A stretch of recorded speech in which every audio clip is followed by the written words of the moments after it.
The topic of today's webinar is Special Engagement and Arundhati Roy's Revisiting of Social Perception in the God of Small Things. We feel privileged to have Muhammad Shamim as our guest speaker today. I welcome Muhammad Shamim Mondol to our webinar. And we are very privileged and we feel blessed that we have got our distinguished teachers, my respected teacher, Professor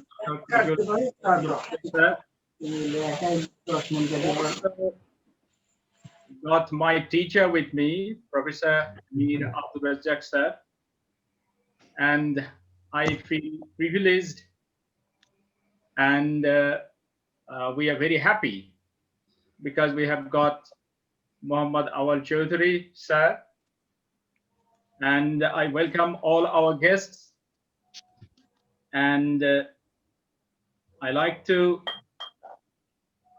have an introduction of our today's webinar at first, and then I will go to our chairperson. Our today's webinar title, the topic is Special Engagement,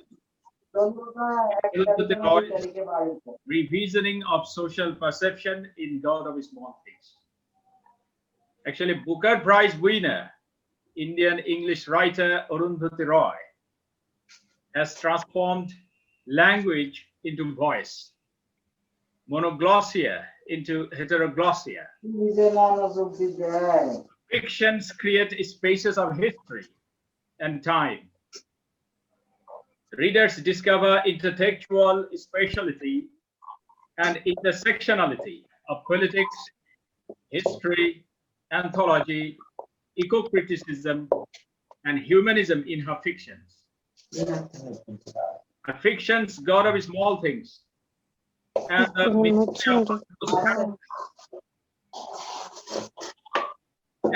numerous political and cultural essays are treated as discursive narrative that offer polyphony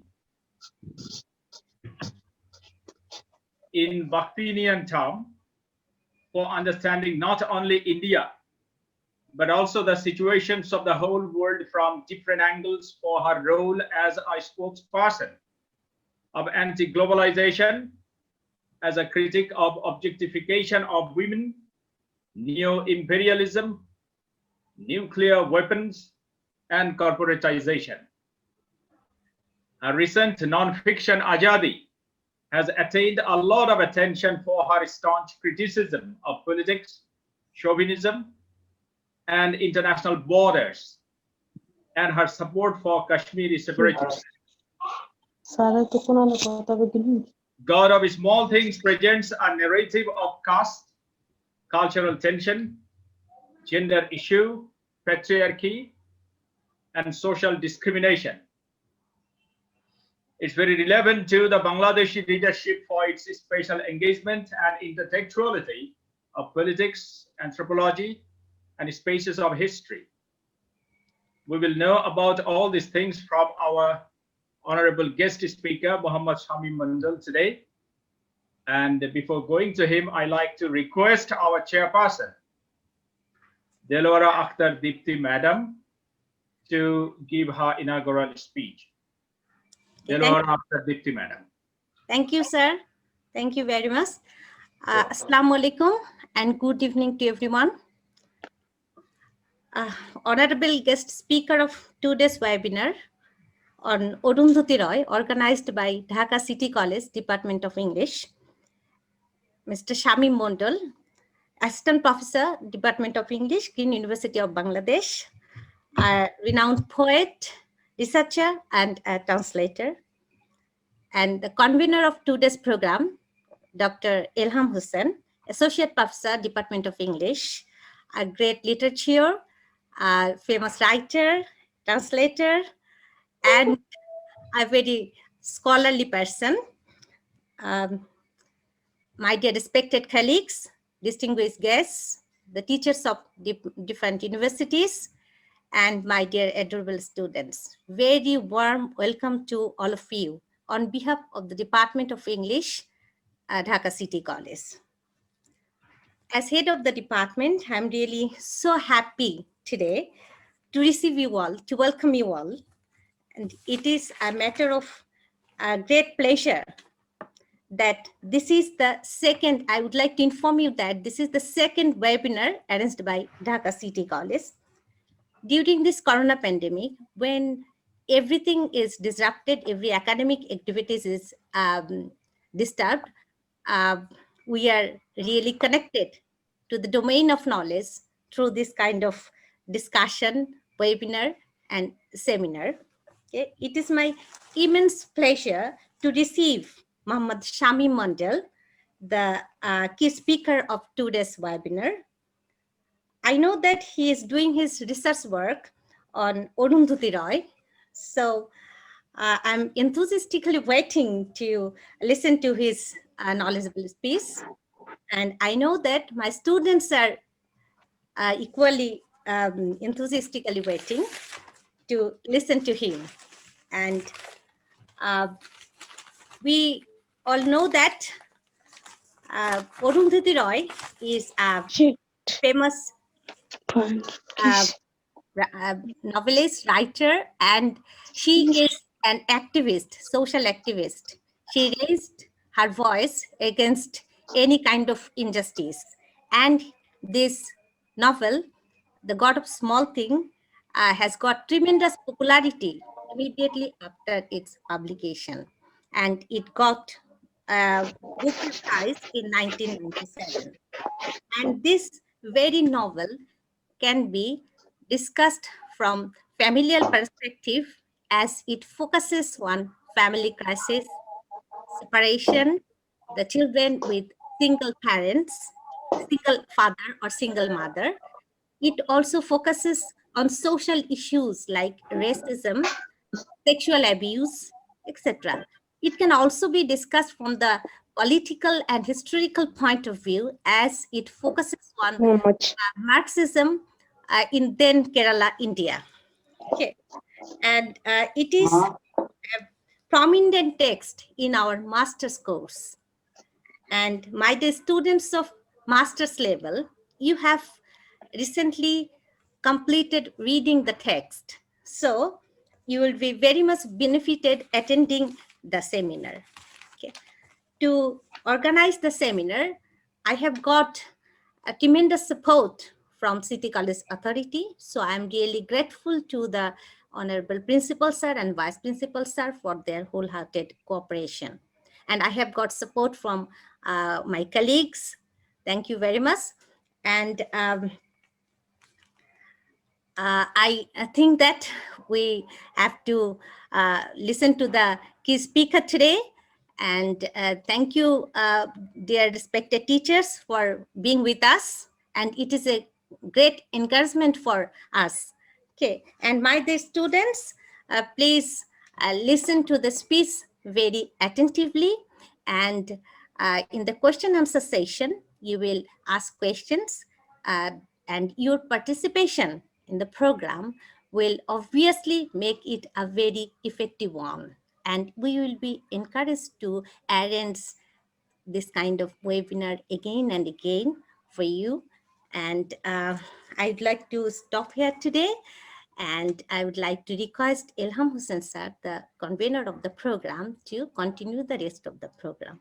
Thank you very much. Thank you, Madam, for your encouraging speech. And before going to our guest speaker, I just like to inform all my respected audience that our today's session is divided into some sections. At first, we will listen to the deliberation of our guest speaker, Muhammad Shamim Mondol. Then we will have a question answer session. At the very inception of question answer session, I will request my teachers, Professor Kajul Bandyopadhyay sir and Professor Mir Abdul Razak sir, for their reviews. And then we will invite questions from our audience. And last of all, the vote of thanks that will be given by our professor, Mr. Mustafizur Rahman. So before going to our guest speaker, I just like to introduce him to my audience. Muhammad Shamim Mondol, Assistant Professor of the Department of English, Green University of Bangladesh. He has published 18 research articles, both in reputed national and international journals. He has several books translated from English to Bangla. I just like to mention the names of his books that he has translated from English to Bangla. Number 1, Selected Short Stories of Africa, Commonwealth Prize winning short stories. Number 2, the number 3, The Guide by R.K. Narayan. The number 4, Best Short Stories by R.K. Narayan. The number 5, Breadwinner. It's a prize-winning bestseller novel by Deborah Ellis. And number 6, Amy Césair's Discourse on Colonialism. Besides, Muhammad Shamim Mondol is a prolific short story writer. He has a short story collection titled Ochena Apon.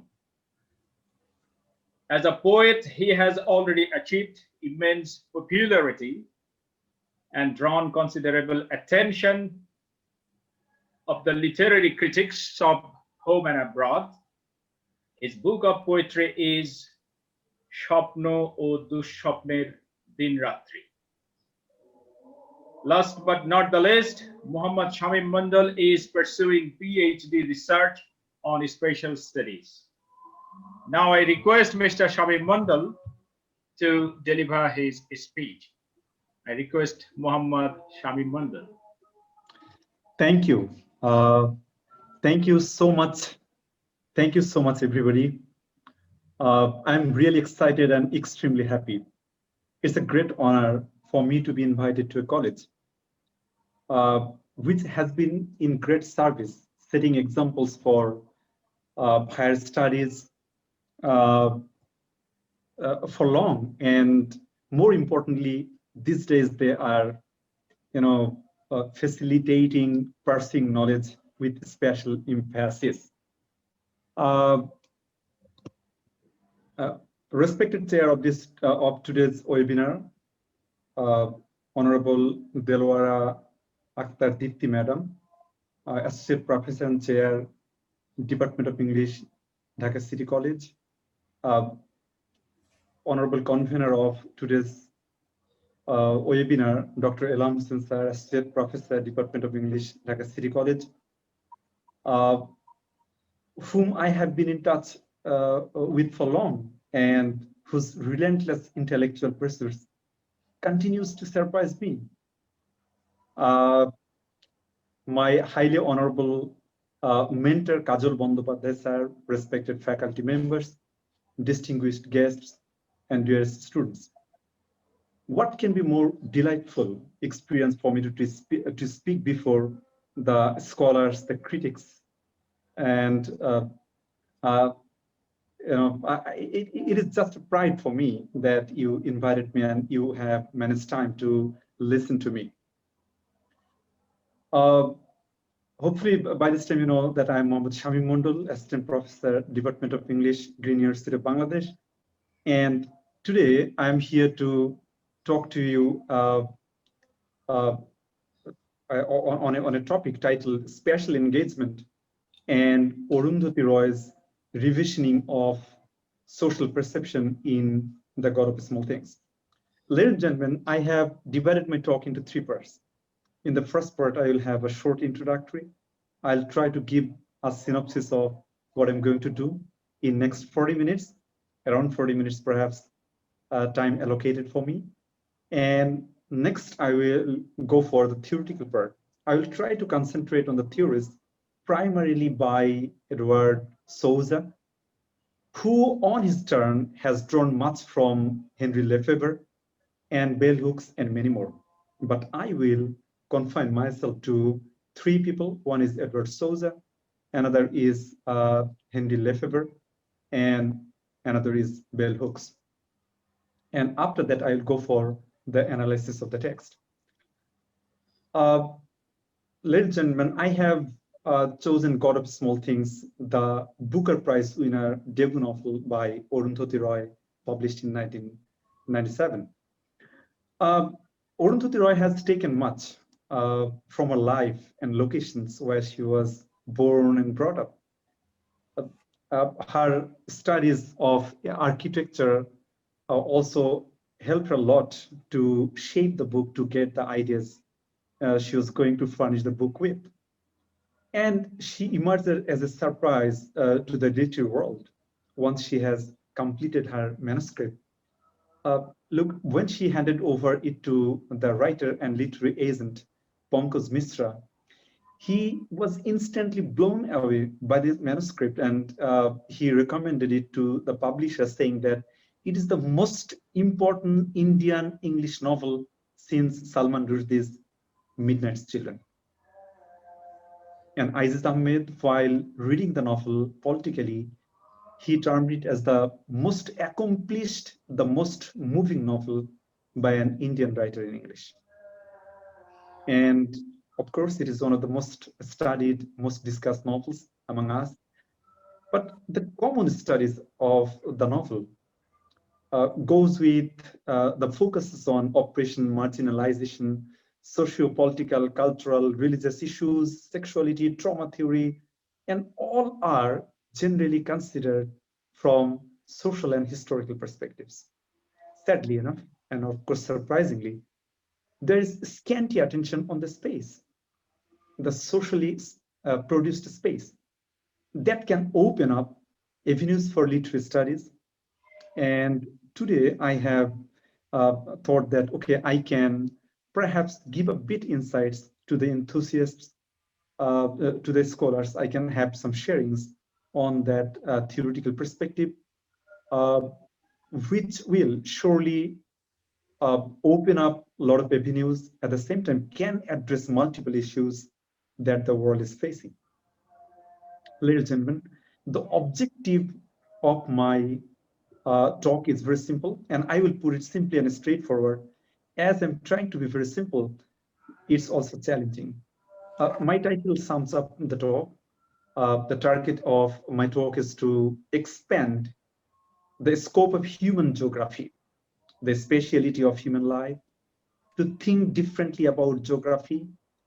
But as Edward Souza, the man from whom I will draw much my theoretical perspective, has said, it's not for throwing away the notions people have nurtured for long. Rather, it is the advocacy for combinatorial approach that can bring God's plenty. The phrase which John Dryden used for Chaucer.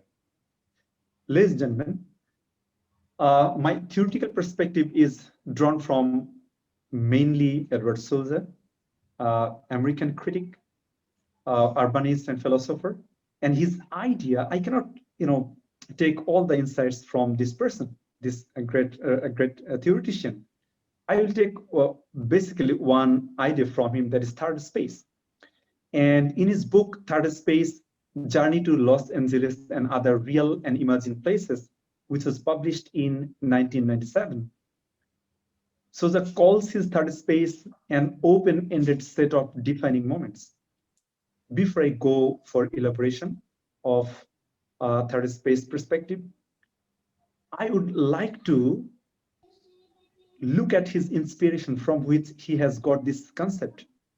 He was inspired thoroughly by, and he is always full mouth praise for this person, Henry Lefebvre, a nomadic meta-philosopher, and his masterpiece, The Production of Space, which was published in France in 1974.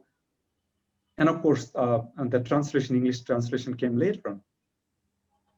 And according to Souza, he's the most influential figure in, quote, opening up and exploring the limitless dimensions of our social spatiality. Then what is a space to Lefebvre? To Lefebvre, look, in the production of a space, Lefebvre was talking about a space. Generally, for centuries, space has been considered as vacant, passive, dead site. But to Lefebvre, space is socially produced. It is not dead, it is not vacant, it is not passive, rather it is a productive site. What happens in space? There is always combination, converging to give rise to something new. And he was explaining his space, the concept of space through trialects of space. And he has marked 3 spaces. One is perceived space, the space which we can see, the concrete space, the mappable space, the measurable space. Another is conceived space, the space which we imagine that comes from the thinking people, the artist, from our mind. And another is lived space, the space which comes through the practical lived experience of the people, which is socially produced space. And Edward Souza's third space comes directly from lived space. It's very close to Lefebvre's lived space. And while Lefebvre was theorizing his, he was very interested to talk about center and periphery relationship. While he was theorizing, conceptualizing this relationship between center and periphery, he comes to a deep critique of all forms of categorical or binary logic. To him, this is very important from Lefebvre, to him, 2 terms are never enough. There is always an other term.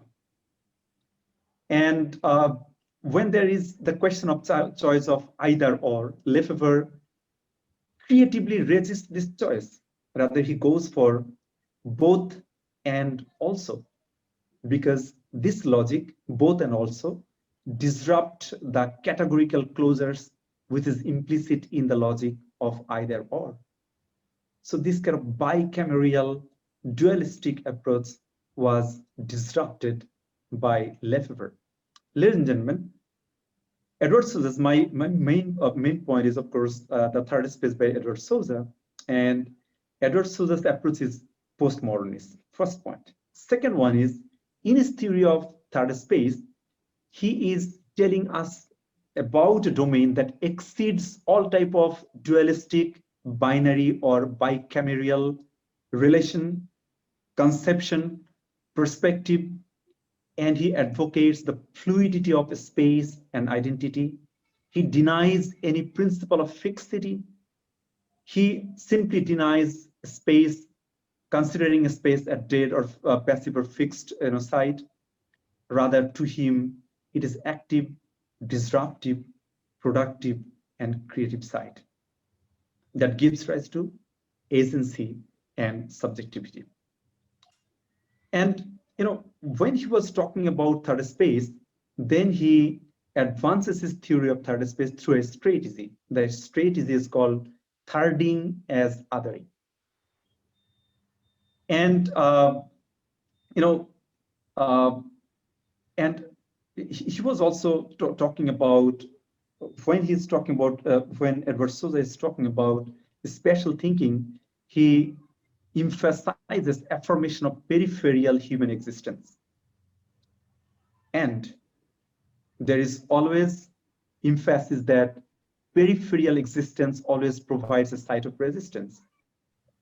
To him, third space, quote, a space of radical openness, a context from which to build community of resistance and renewal that cross the boundaries, then double cross the binaries of race, gender, class, and all oppressively othering categories, unquote.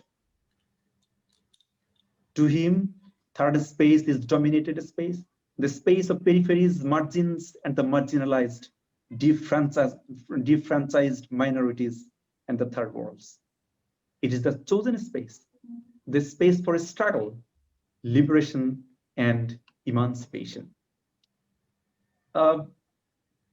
So through his third space, he invites us to, quote, enter a space of extraordinary openness, a place of critical exchange, where the geographical imagination can be expanded to encompass a multiplicity of perspectives.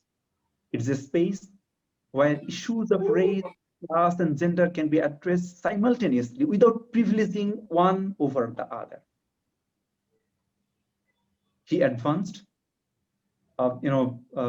this argument, and finally, I will, when he was, elaborating his concept of third space, then he always cites one short story, and that short story is by the Argentine poet writer Jorge Luis Borges. Sometimes it is pronounced as Borges, I don't know why. His short story, The Aleph, it's a very short story, but world famous story. This story, tells a lot about his theory. What's that? In that story, the writer meets his friend, and the friend tells him that, hey friend, I must show you something that I have discovered as a child. And it is in my cellar, in my basement. And I call it Aleph. What is Aleph? The friend is telling him it's a space that simultaneously contains all other spaces.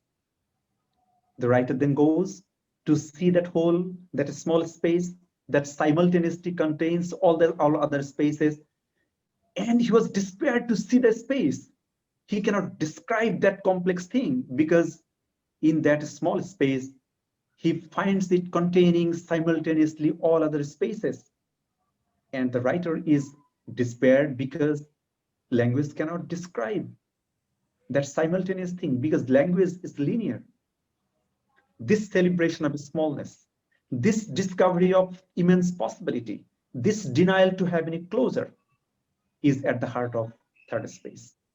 And this is also at the heart of Arundhati Roy's novel, in fact, all her writings. Ladies and gentlemen, and lastly, my theoretical perspective will go for bell hooks. Bell hooks is an American critic, feminist, and social activist. My theoretical perspective is taking a bit more time, and from bell hooks, I will take a bit from her feminist theory from margin to center. What she's advancing in her argument, generally margin is considered to be a site of deprivation, oppression, suppression, without any potencies, without any potentials. But bell hooks' argument and my argument also is that margin is not important site. It is an empowering site, a site of resistance. Because to be in the margin is to be a part of the whole, but outside the main body. As the people in the margin understand the fact, the center cannot go without them. Number one. Number two, they are also aware that the center cannot go without their service, but the center will not allow them to stay in the center. So this oppositional view will make them always boost up their resistance, the resisting spirit in them, which is completely unknown to the people in the center. So the people in the marginalized, the margin always is advanced so far as empowering possibilities are concerned. But bell hooks is also, informed of the fact that to be in the margin is always to be in a struggle. So the people in the margin must stay in. They must continue to fight. They must accept their oppression, sufferings with pleasure. If they can do that, only then they can come out to the point of emancipation and hopefully agency and subjectivity. Ladies and gentlemen, with this theoretical perspective, Perhaps I have taken 20 minutes. With this theoretical perspective, I'd like to go to Arundhati Roy. Arundhati Roy is a writer with purpose. And she is a politically charged writer. And her writing is politically charged, vice versa. One core purpose of her writing is to celebrate the small and the smallness. Let me give you an example. Her latest novel, the last one, The Ministry of Utmost Happiness, here, the last two para completely focuses on an orphan and a dung beetle, Gubore Poka. What is she talking about there? First one. Look, in the second last para, she is telling us about Miss Uday Jebin, who is peeing by the side of the road at night when Anjum takes her out, and under the street light she peed, and when she's just getting up, then suddenly she looks at the puddle created by her urine, pee, and she was surprised to see that 1,000-year-old city reflected in the puddle she has made. So an orphan peeing by the side of the street light, making a puddle by peeing, and there the city is being reflected. This is the immensity. This is the story of Aleph. Smallness can contain whole of the universe. And the last para is about Guikom, the dung beetle, Gubure Poka. What Arundhati Roy is telling us, everybody is asleep. Only the dung beetle is wide awake, lying on its back with the legs in the air. Why?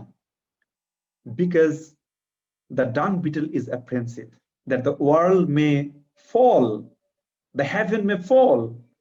If it falls, who will rescue the world? The dung beetle will rescue the world. So it is lying on the back with the legs spread, so that if the heaven falls, if the sky falls, it will, put it right. It will rescue the world. And the novel ends by saying, because he, the dung beetle, knew things would turn out all right in the end. The God of small things to ends with Nale, tomorrow. It is not the end of the novel, it is the middle of the novel, but she chooses to end the novel with this idea. The future must be kept open.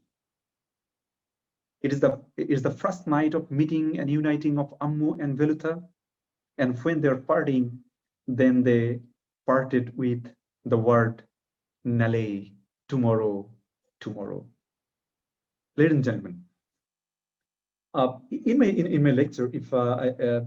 lecture, I will focus on three spaces in the God of Small Things. One is the Aymenam house, the house of the etymologist, the Anglophiles, Mamachi's house, Baby Kosama's house, the Oxford written scholar Chako's house, and a bit of Ammu's house, Rahel's house, and Stha's house. The house showing a type of center. Another space I'll talk about, the house where Velutha lives with his father, one-eyed man, with his brother paralyzed on the bed, in the bed where his mother died. The house which is downriver from Aymenam house, just 3-minute run from Aymenam house, but it is segregated because it's the margin. And finally, I will talk about the church which the untouchable, which the Paravan wanted to have an access, but they were not allowed the access. Ladies and gentlemen, look, Velutha with his family lives in in just a little bit distance from Aymanam House. But Aymanam House is at the center, have all the amenities, have all the connectivities, but Velutha's house is not there. It is down the river. It is not very far, but still very far from the mainstream. And it is, Velutha's house in the periphery. It is poor, it is dirty, it is smelly, it is dark, it is a forbidden place for the aristocratic people, the kid of Aymanam House to enter there, to visit there. It is geographically excluded, marginalized. But this is the space which is segregated, which is marginalized, excluded for centuries because of caste system. In this space, Rahel and Esther gets the best friend. This is the space where they have a sense of camaraderie. This is the space where they find a type of community of resistance, because Rahel and Esther, being two kids of a divorced mother,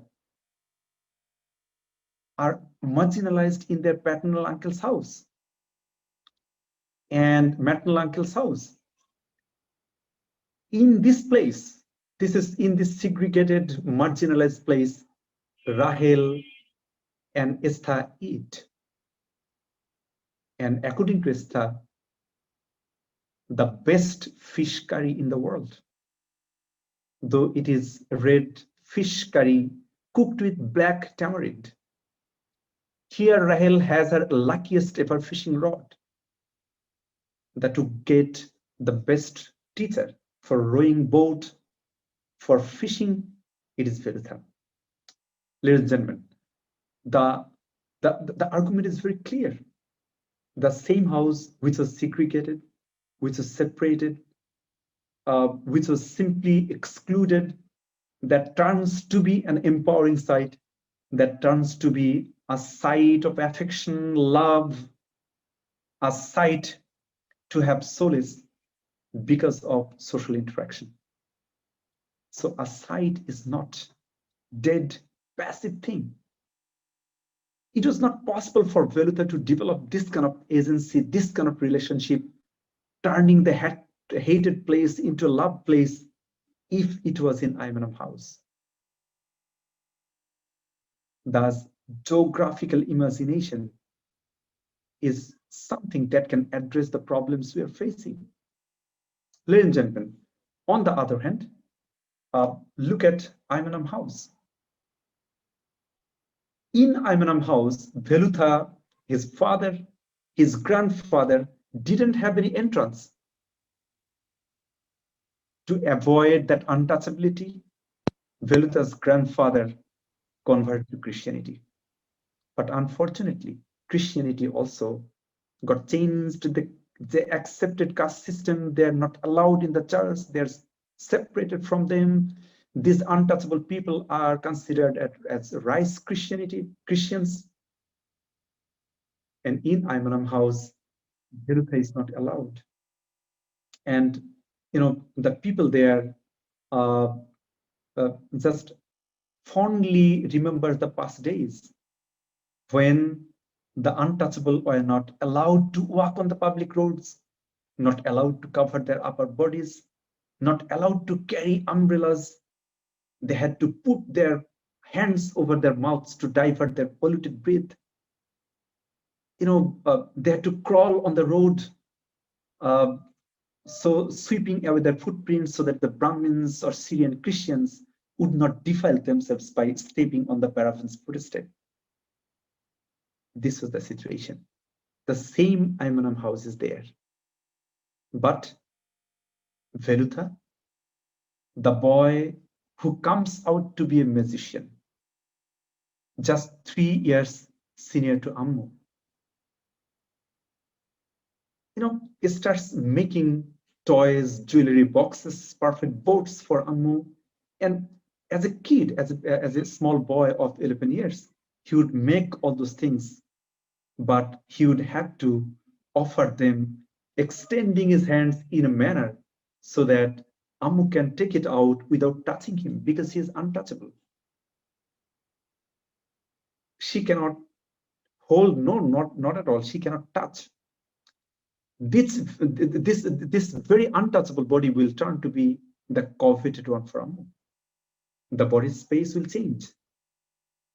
Not, the body space, which is the physical feature, the space will change through social interaction of Velutha. And for this reason, we'll find that Velutha is valued to that degree that Ammu finds him to be a liberator, an emancipatory space where she can get solace, the peace she's searching for long. She can surrender.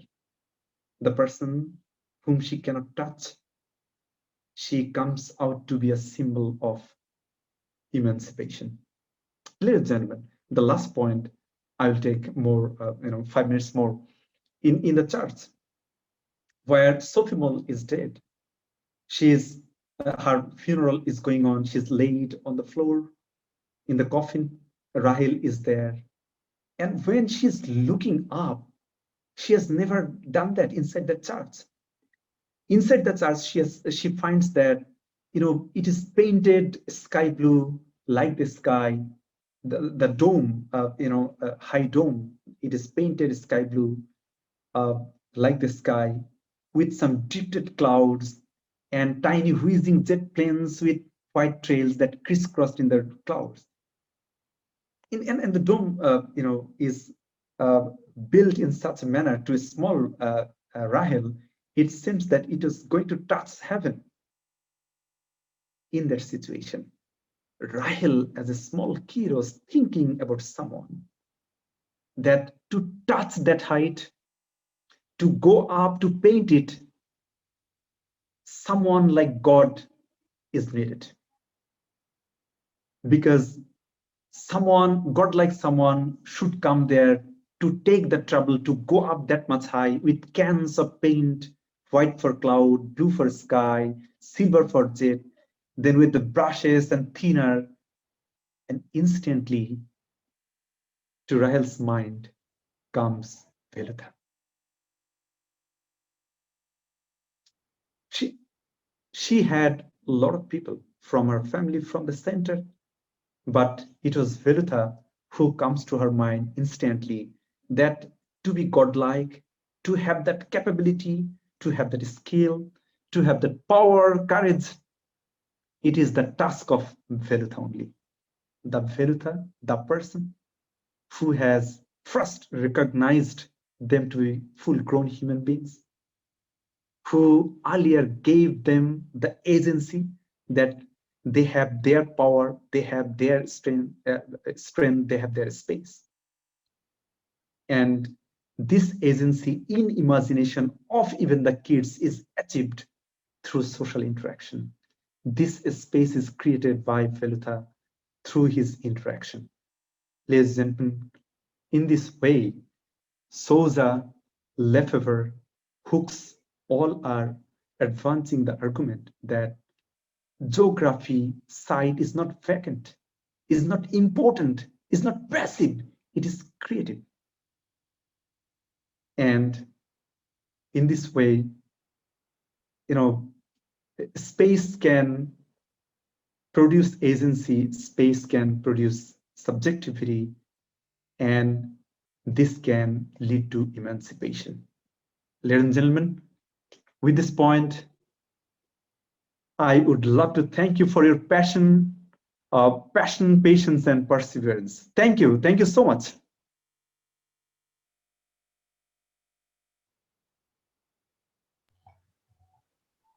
Thank you very much. Actually, we are really enlightened by your insightful and very, just like an archaeologist, you have dug into the text. Actually, here lies the pleasure of a scholar, because a scholar discovers texts within a text. And actually, this is said by Bakhtin, Mikhail Bakhtin, that our text contains texts. So there are texts within our text. So this is also called polyphony. We are really enlightened and we are really delighted by the discoveries and findings of Muhammad Shamim Mondol. Now the question answer session, which is very, very important. And I have got some questions in the chat box already. But before going to read out the questions and going to the audience, I like to request my mentor, my teacher, Professor Dr. Kajol Bandyopadhyay sir, for his review. Professor Kajol Bandyopadhyay sir. Is sir with us?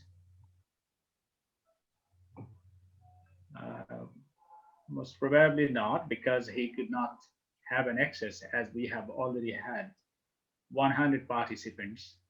Now I'd like to go to our another distinguished guest, Professor Mir Abdul Razzaq. Sir, Professor Mir Abdul Razzaq sir. Are you with us, sir? Professor Mir Abdul Razzaq sir.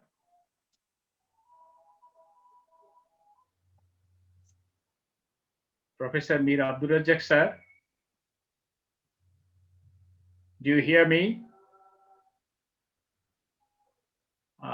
Okay, most probably for technical inconvenience, he cannot connect now. Now, at first, I like to read out the questions in the chat box, and then I will go to audience who will question our respected guest speaker. One listener has written, "Good evening, everyone. My estimable teachers and others. From the novel of God of Small Things, that points of view would you discuss with us about your writing of love laws were laid down, who should be loved, and how much? Then number one, if we mark downs in your great novel of the God of Small Things, there we come into view as an inextricable mix of experience and imagination. Then would you ask about your writing style, theme, or literal technique with us? Most probably the audience wants to know the diction or technique of Arundhati Roy. Then she has written another observation. Would you ask about your great essay, Ajadi? That is Ajadi, the latest book of essays, the non-fiction of Arundhati Roy. She wants to know about it from our guest speaker, where we find freedom, racism, and action. The next observation, the same audience has written, in your contemporary writing about the tale of two viruses, there actually, what do you mean by the two viruses and how it affects on our contemporary society? Would you share about that with us? So these are the observations, and these observations are written here by Tahsina Akhtar Nipu. And I like to draw the kind attention of our guest speaker, Muhammad Shamim Mondol, regarding the observation of this audience. Thank you so much for taking trouble to write so much. It's a pleasure that and I can clearly sense that the audience or who has written this has an extensive study on Arundhati Roy. First one about perhaps her literary style, writing style. I think that will take much time, especially Arundhati Roy is an architect, and she was, Arundhati Roy was exploring her architectural skills in shaping the novel. And for this reason, I think to talk about a structure is will take much time. About a language, thousands of literally thousands of papers have been written, especially because she has coined a lot of words, and she has changed a lot of words, and she has inserted a lot so that she can capture the geography of Aymanam of Kerala. Then about virus, I couldn't understand actually the question. If you could please. Yes, actually, yes, it's a term which is also unfamiliar to me. A tale of two virus. So I am not acquainted with this term. Oh, sorry, I don't know. Sorry, sorry for that. Okay, then another question. Another question is put here.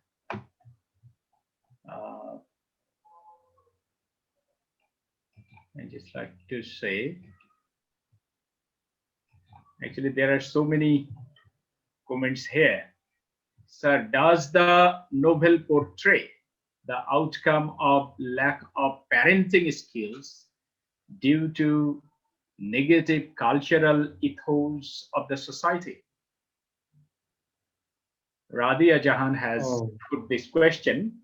Does the novel portray the outcome of the lack of parenting skills due to negative cultural ethos of the society? Okay. This text is about cultural tension also, cultural anxiety. Yes. So I think that's an interesting question, and that can be a very good study on the novel, especially the Anglophile family, studying from Anglophile family for generations down. There are some implications in parenting, but and this is one of the least studied aspect of the novel. But I do believe that there are a lot of implications that, yes, there are problems with parenting, especially Papasi and Papasi was a short-tempered person.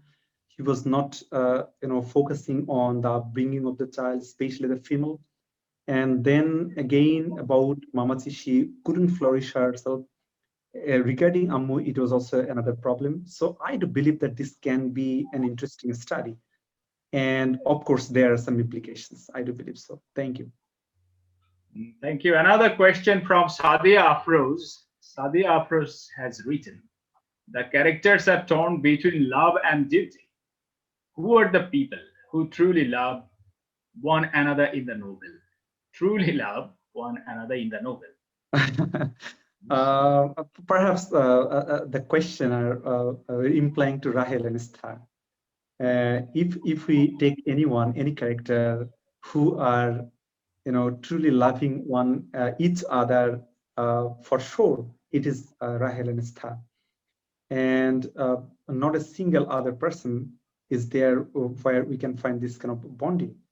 But again, that love between these two, brother and sister. Oh, Kazul sir is waiting. Can we enter? Can we allow him, sir? Yes, sir. Sir. Istiak sir, can you allow Kazul sir? Kazul sir is waiting. Yes, I have accepted. Yes. Okay. So should we invite Kazul sir to share his? Yes. If you want, sir, please. Sir, do you hear me, sir? Hello, sir. Sir. Professor Kajol Bandyopadhyay, sir. Do you hear me, sir? Most probably there is a technical inconvenience. We will go to sir after your answer. You please continue your answer, please.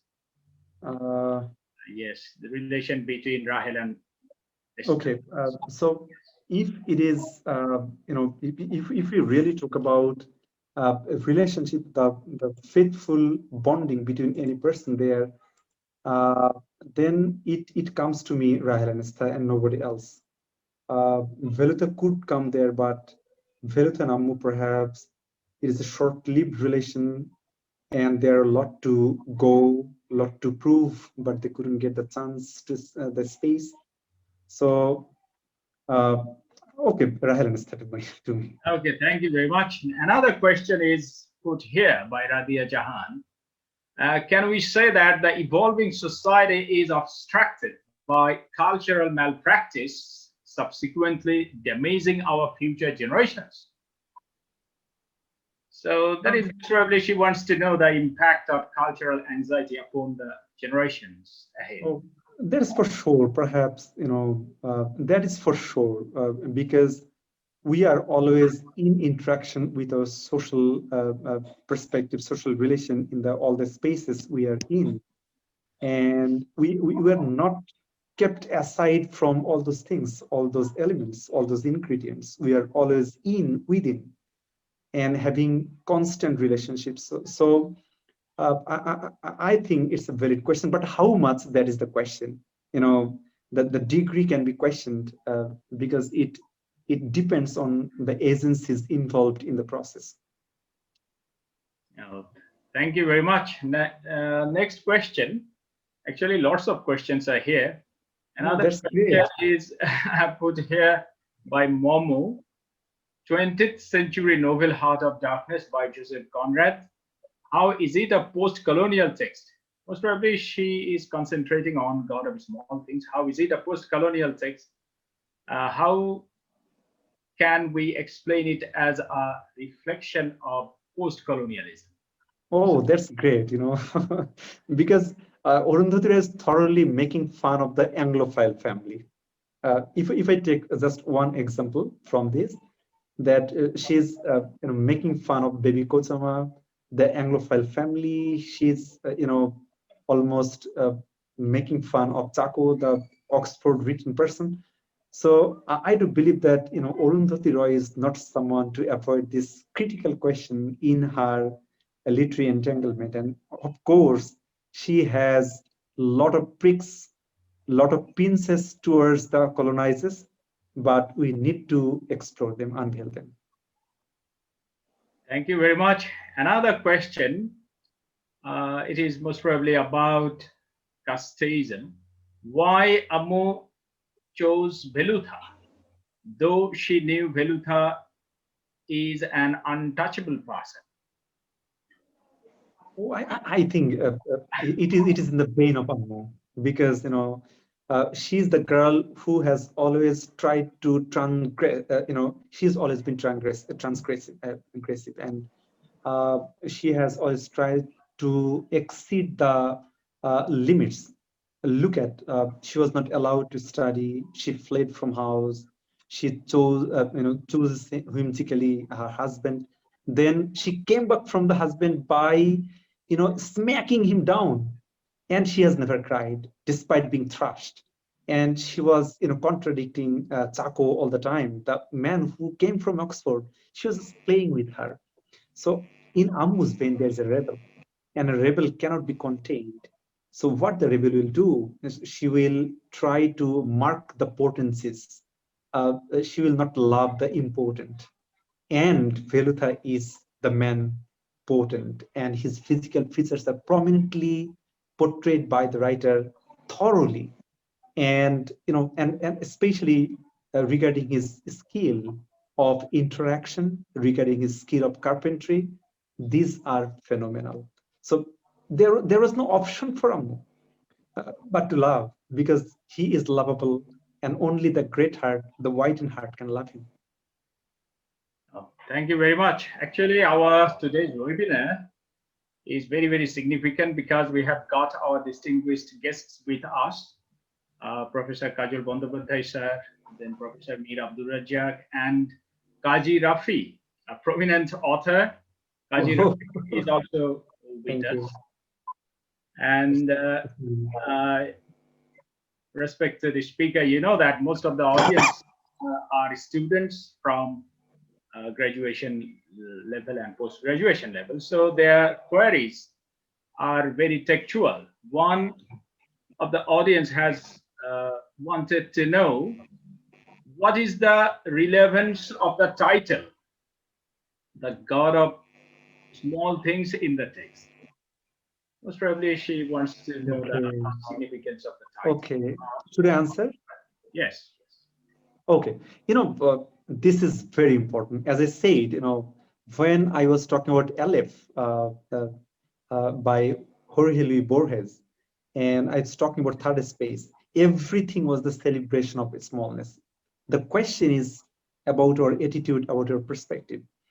Because we look at small as small, we like to, cut them, underestimate them, sequester them. And it is the purpose of the great writers like Arundhati Roy to look at the small for the beauty, for the empowering, aspects. Now, when she is concentrating thoroughly on Velutha, the god, for sure, because of his skill. Look at the scene in the church. It is the place of God where only one face comes to the mind of Rahel. It's Velutha. Then again, for Ammu, it was a hellish situation inside the house, especially after the arrival of Sophomore. She was multiply marginalized there. One person was to rescue her from that suffocating situation. And look, the God of small things mean Velutha is not only connected to human beings there, he is also connected to nature. When he dips on the river, small fishes come and touches him, he feels different type of feelings. So and when he was meeting and mating with Ammu under the tree, there are a lot of small creatures that are being portrayed by the writer, and everything is in line with in compliance with Veluta's lifestyle. So the title is aptly chosen and applied by the writer. Thank you very much. Most probably we have got with us our respected mentor, my respected mentor and teacher, Professor Kajul Bandyopadhyay, sir. Sir, do you hear me? Yes. Yes, I've been hearing you. Thank you very much, sir. You're welcome. Yes, sir. Rather, you could not hear me at the beginning, and I wondered why you have not gone to invite our faculty. I still consider myself as a part of the English department due, and there, Ghulam Gausu Al Qadri has very recently finished his doctoral journey. As the supervisor professor came to describe it, then the degree was offered, not actually awarded, but it was approved at the academic committee meeting held on 30th December 2020. So he is now a doctoral journeyman with his thesis on Arundhati's God of Small Things. So it would have been very good, much better if he also was invited, and he would have, if he would have made some comments and then enlightened all of us quite capably, more capably than I can. Do you get me? Sir, Did yes, you hear sir. me? Yes, sir. But Sir, still, I'm expecting some words from you, sir. yes, sir. No, I'm very glad that something is taking place. I did not know about the topic of this webinar, and Oh, sorry. right after entering into the conference room virtual, I got it that it is a webinar on Arundhati Roy's God of Small Things, and I remember how at one of the PhD seminars held at our department, I was then the chair of the department, chairman, and I expressed my joy and satisfaction that one doctoral seminar on a Marxist author, declaredly Marxist, was then taking place at our department, and research was that proved that research was going on, and Marx is still relevant. Marxist authors are being taken up as themes and subject matters of research works. So that's what gladdened me a lot, and that is true for today's program also. I find it very nice.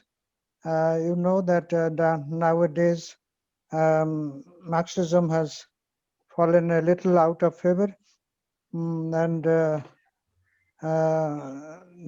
that's how we are being given impressions that now is the time for post-Marxism. I do not agree with that.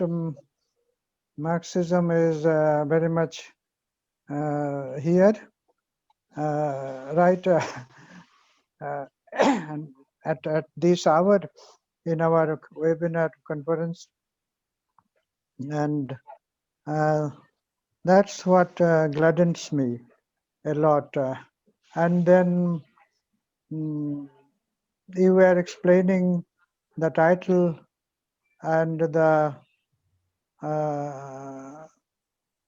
author, the sense with the author that small things matter a lot. And my personal impression is that my stance or position is that it is for the small things that God is there. big things can do without God, and maybe the author is also of that idea that God belongs to small things, and that very idea or sense is there, I think, with our subcontinental great Rabindranath Tagore, who I remember humanizes God by writing a song like the words go as follows: তাই তোমার আনন্দ আমার পর, তুমি তাই এসেছো নিচে, আমায় নইলে ত্রিভুবনেশ্বর, তোমার প্রেম হতো যে মিছে. The implication or indication is that it is with the devotee humans that God gets meaning and fulfillment, etc. So that's how I think great people think alike. Great minds come together. This can be some very few words from my part. I speak so instantaneously. I am not at all prepared, but there's no doubt that I'm very happy. I'm very glad. Thank you very much for inviting. Sir. Thank you very much for your valuable and instructive words. We are really privileged and honored with you, sir. Now, I like to read. Let me add a little, a few more words for today's speaker. He is a good researcher. From whatever he does, it becomes clear that he has the mind of a researcher, and then I should not disclose what is true between he and me, and that's how I still want him to uh, embark on a fresh research journey with whatever topic or author he likes, he chooses. But I think that higher education has a true part, has a true meaning in our adding to the existing stock of knowledge, and that is exactly what research is. Institutional research also is. So let me take advantage of this occasion to inspire and invite him back to the area or domain of institutional research and utilize his competence and capability to add to knowledge. Recently, I finished editing. Our editorial team at the English department, Dhaka University, we could finish our job of editing one number of our departmental journal, Spectrum. And towards the end of the editorial note, I dropped one idea of how journals or any research work, journals published from the from countries like Bangladesh, I mean periphery, and then research work also done at the periphery. This should compose an important portion of total research work done on our planet. For our interests are not similar at the center and at the periphery, and we can really supplement and complement whatever imbalance in knowledge construction is going on, is there, and that's why also you people, today's audience members of today's audience, and the speakers, the anchor, and Istiak Hassan also, I include him, and potential researchers of coming times. They should make it a point of going deep into our peripheral experience and come out with valuable thesis works, articles, research papers to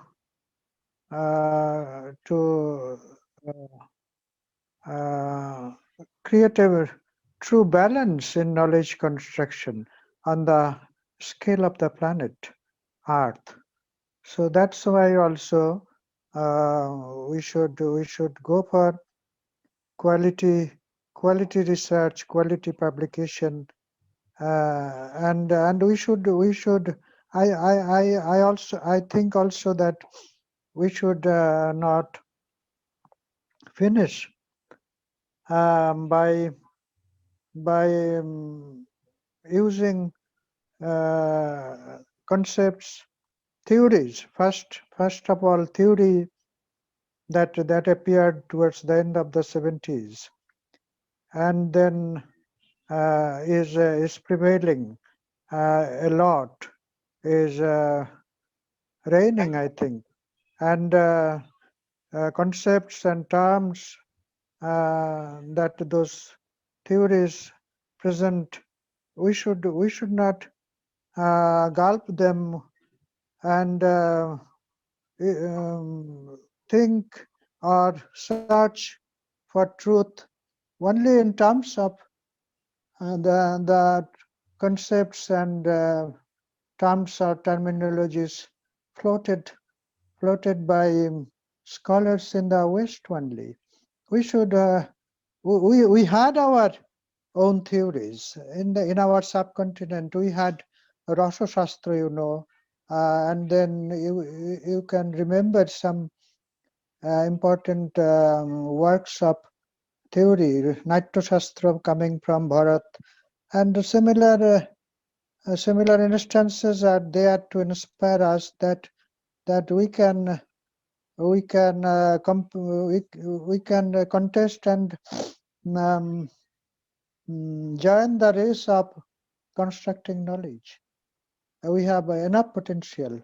So let us not give a, what should I call,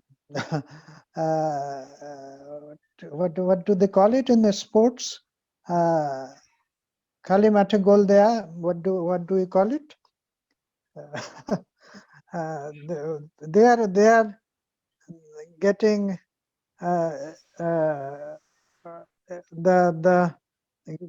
getting a win in an uncontested match. Scholars in the West. So that's my added reason for inviting our students and young scholars, researchers to join the global construction of knowledge, global work of constructing knowledge. And we also should place some viewpoints, concepts, like how Fano did it, or Cesar did it, and that's how a true balance may come. That's how you have knowledge of these revolutionary scholars coming from Africa, coming from West Indies, coming from some Asian countries. Tharoor is an example, and then definitely Arundhati is. So that is why this webinar is a very good, suitable occasion for my telling you to go ahead and catch up with who have maybe gone a little forward and may have outdone us a little, but we can very much take heart and join the race of constructing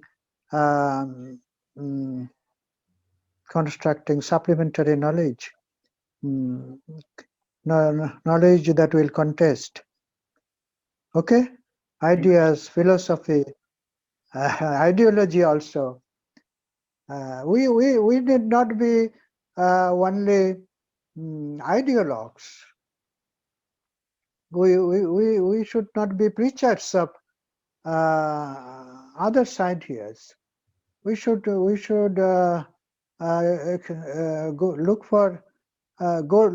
look deeper into our own experience, and as I was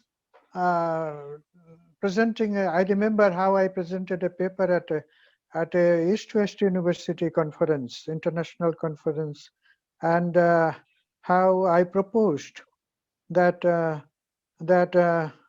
in the pattern of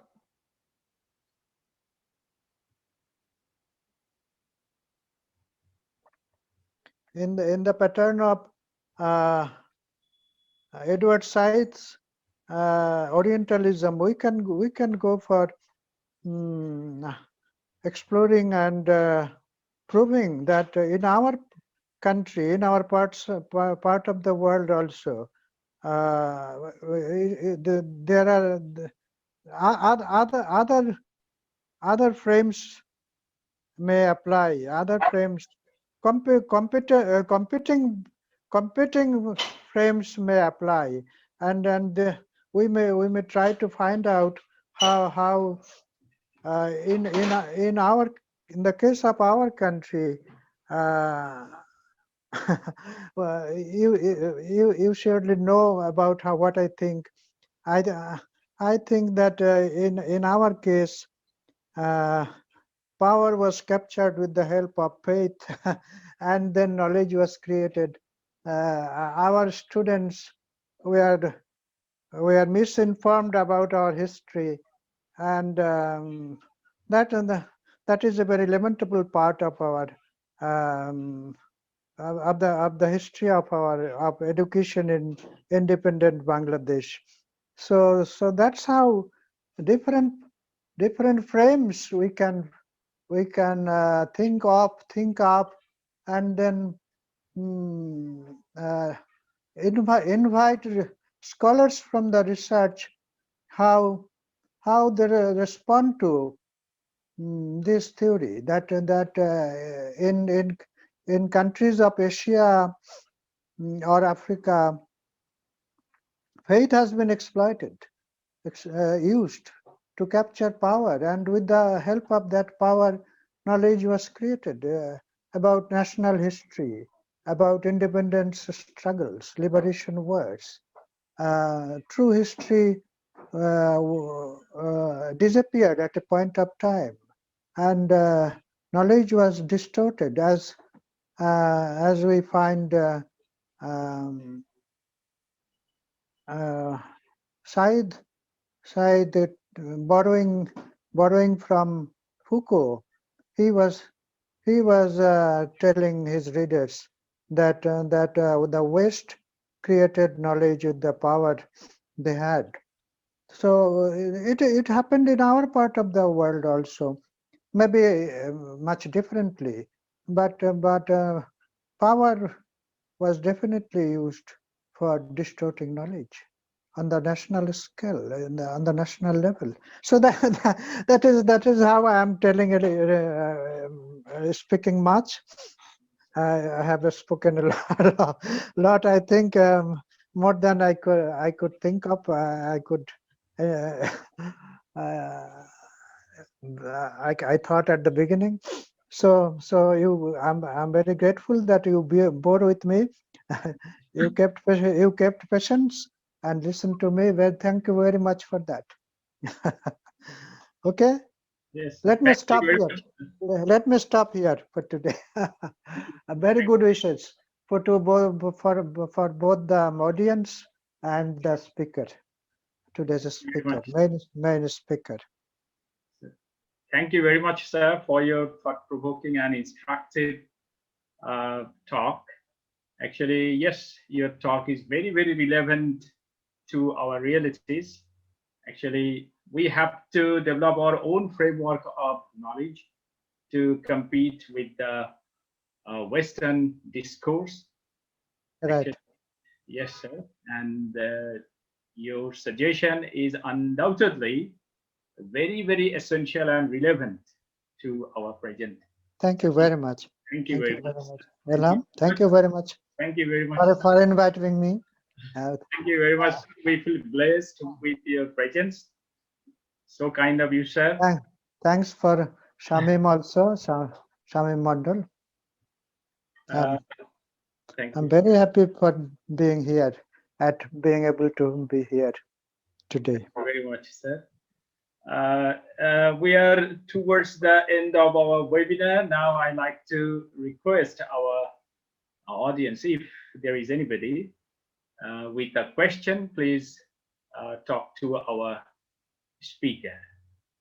Please, if you have any question on the part of the audience, please, you may talk to our speaker today.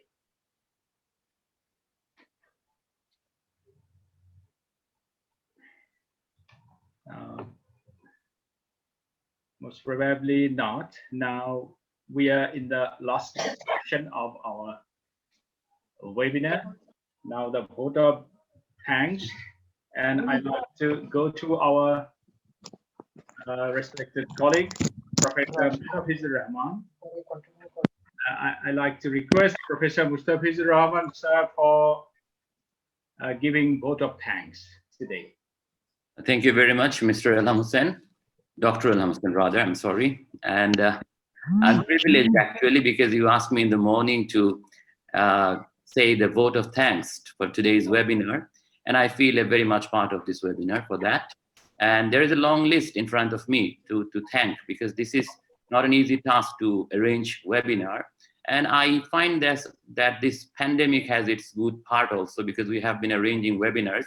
And Dr. Ilham Hussain, Associate Professor of English Department, has been instrumental in arranging these webinars. And I thank him for that in the beginning. But before that, I actually want to draw special attention to our guest speaker, Muhammad Shamim Mondol, poet, researcher, translator, who is Assistant Professor, Department of English, Green University of Dhaka. I'm really impressed, and really, I think students are really encouraged because of your scholarly and insightful lecture on today's topic, which is spatial engagement and Arundhati Roy's revisioning of social perception in the God of Small Things. And this text is included in the syllabus of the students. And I have been really very curiously watching how they are actually coming up with questions, which actually encourage me as a teacher of them also. And I would really thank you enough for gracing the occasion and for taking the trouble from your busy time, of course, and for taking time to give your scholarly lecture, insightful lecture, and inspiring the students. And I think this will trigger off more interest in the students about the novel. And I would also like to thank Ms. Delwar Akhtar Dipti, who's the head of the department of Dhaka City College English Department. And she has been very inspirational, and she has been encouraging, and we have been actually following up about this seminar, about this webinar for quite a long time, and people who are getting ready mentally, of course, to attend the webinar. And for that, I would like to express my special thanks to Delwar Dipti.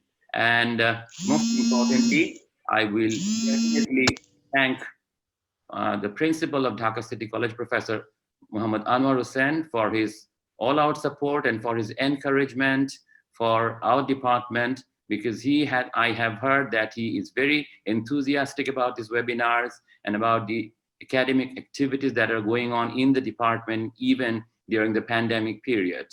And after that, I would express my heartfelt thanks and gratitude to our Vice Principal Academic, Professor Badaruddin Ahmed, because he's also equally enthusiastic about this academic things and affairs, and he has been encouraging the whole department all along.